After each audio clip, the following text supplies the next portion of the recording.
Well, it's still winter, but I wanted to give you an update. So I took off, oh hi Porter.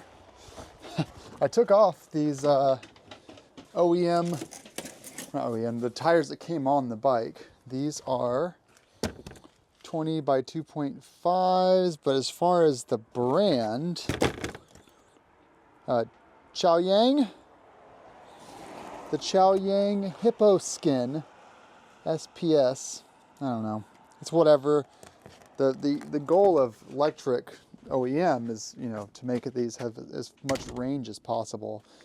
You know, rolling resistance is probably really important. So I want something a little bit beefier. I ride, well, I'll show you. I ride on the trail over there, which is currently covered in snow, but that'll be mud and gravel and rock pretty soon.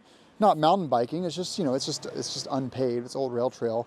And so I got them, I went to the bike shop. I know nothing about bicycles. I know nothing about bikes at all. So I went to the bicycle shop and I said, I don't even know what tires will fit these wheels. And the 20 inches is the diameter.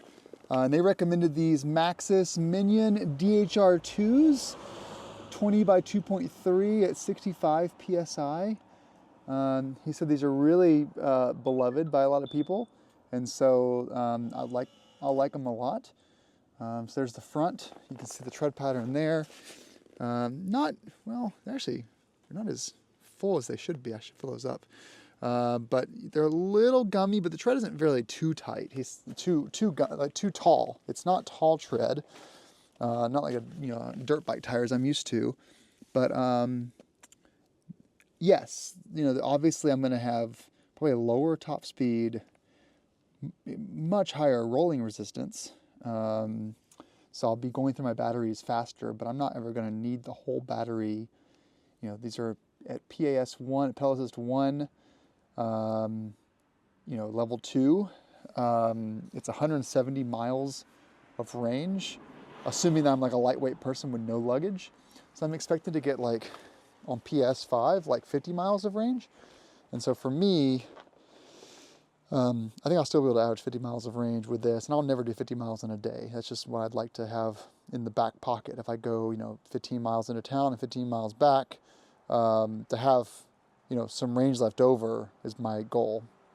So I know 170 miles to 30 seems like a big jump, but I just don't want to be stuck without a charge. Anyway, this is the quick update video. Honestly, all I did in this video was just have someone put some tires on. Oh, cost. I'll put a screenshot here. 95 bucks. That's the tires plus installation.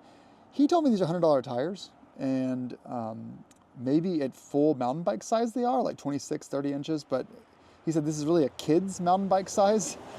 So I asked about like load rating, and he's like, it's not really a big deal. I'm like, oh, okay, well, this is a very heavy bike. I think this bike, 100 pounds plus me weighing 200, that's 300 pounds across 2 tires. If these are kids' tires, is that a problem? You in the comments can let me know. But yeah, I'm excited about them. So I get this thing back inside, put the batteries back in it. But yeah, mountain bike tires on the Lectric Xpedition 2.0.